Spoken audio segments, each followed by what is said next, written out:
Hello and welcome to Natura Emporium's Home Apothecary, where I show you how to create slow crafts out of herbs, flowers, and natural products. Today I'm going to show you how you can create your very own floral and oil infusion at home. And you can use these as a skincare base or an essential oil roller base, or you can even put them into your homemade butters and even soap creations. So let's go. Some of the oils that I will be working with today are macadamia oil, rosehip oil. Here I have some jojoba oil, and I also have a big bottle of fractionated coconut oil. This one is probably one of my favorites to use on an everyday craft basis.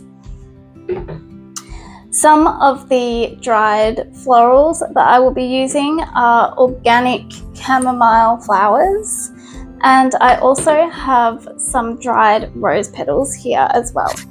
I will also be using a couple of little glass jars like this to set the infusions in. When using a base oil, it's good to know what the specific base oils are used for. Such as the macadamia oil is very good for balancing oily skin, but it's also good for a dry skin ingredient as well. It is good for using in skincare if dry skin isn't locking in moisture.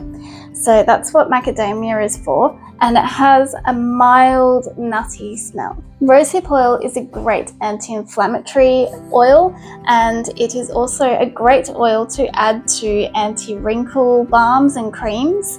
It is a very light oil and it doesn't have too much of a smell to it. It's useful for putting in products for people with psoriasis and dry skin conditions, and it's fantastic for dry hair and dry scalps.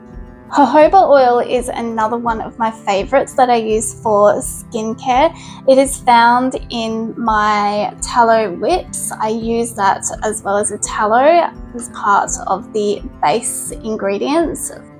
It's great for putting into skincare, particularly for dry skin and problem skin such as eczema or psoriasis. It's suitable for all skin types from normal to oily skin. Fractionated coconut oil is a fantastic base oil. I usually use this as a base for my roller balls, and then I put the essential oils in. It has little to no odor, and it is fantastic for oily skin because it is non-comedogenic, which means that it won't clog the skin's pores. It has antibacterial and anti-inflammatory properties in it, and it's also great for moisturizing hair, and we will be using this today as well for our infusions. So today I'm going to make 3 infusions. I'm going to make one with my jojoba oil and rose because I will be using that for skincare. I will be using a fractionated coconut oil with my chamomile, and I will also do a rosehip oil with rose as well because that I can tell will be a very richly moisturizing oil. Anything with rose in it, natural rose in it, is very hydrating for mature skin. So the first thing I said I was going to make was the rose and jojoba oil because I need to replenish my rose and jojoba oil mixture for my skincare. So I'm going to open this up.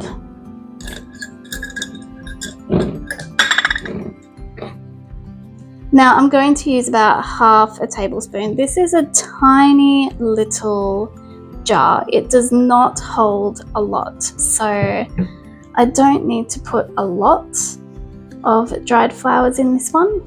Let's see if it goes in. Yeah, I might actually do 2.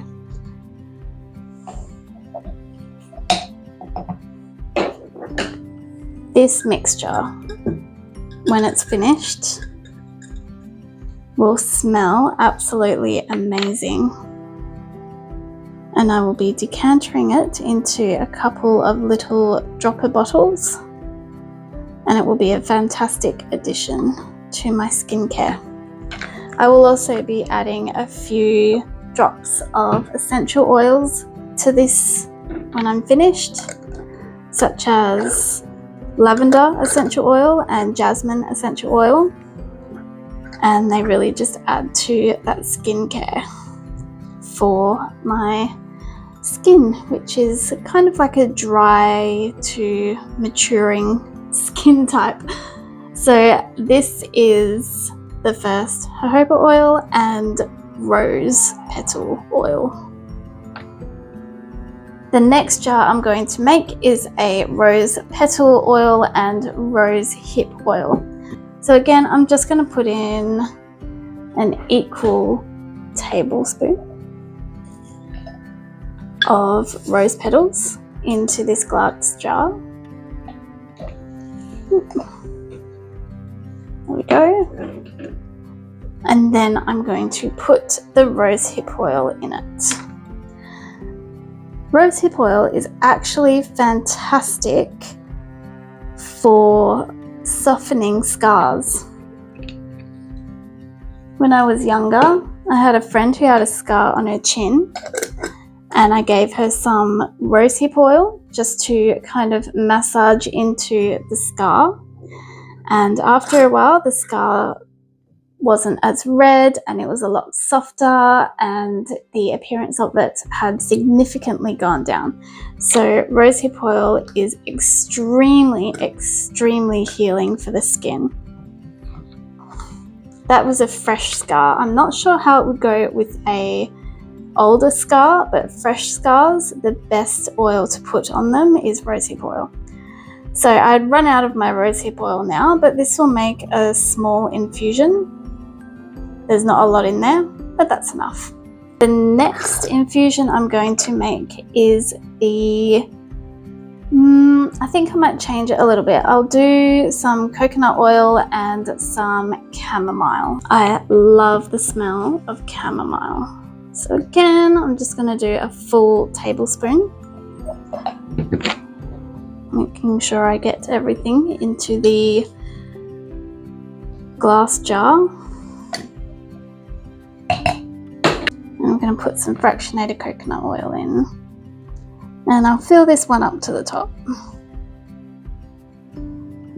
This would be a lovely base for a scented roller, I think, to put an infused fractionated coconut oil with chamomile and a few drops of lavender and maybe a bit of sandalwood or lemon. This would smell absolutely gorgeous as like a natural perfume.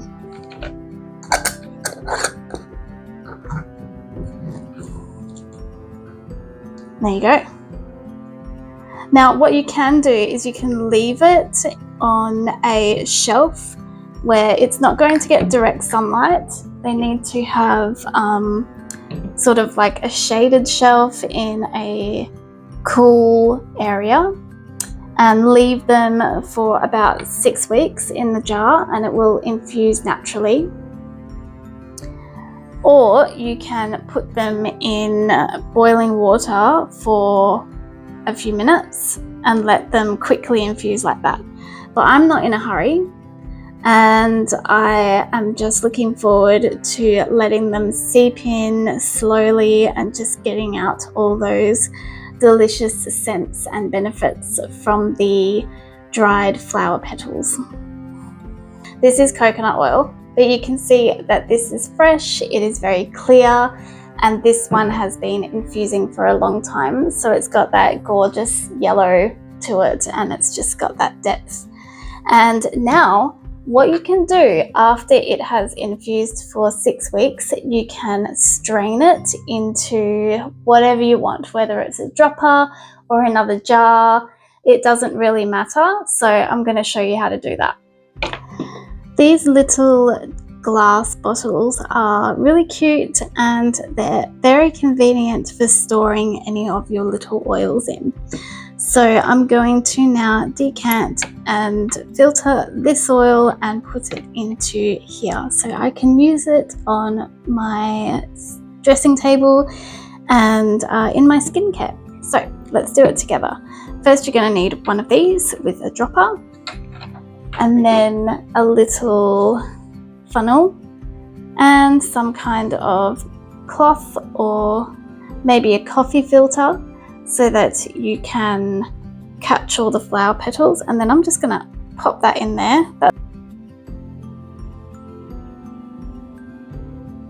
Making sure you don't overfill.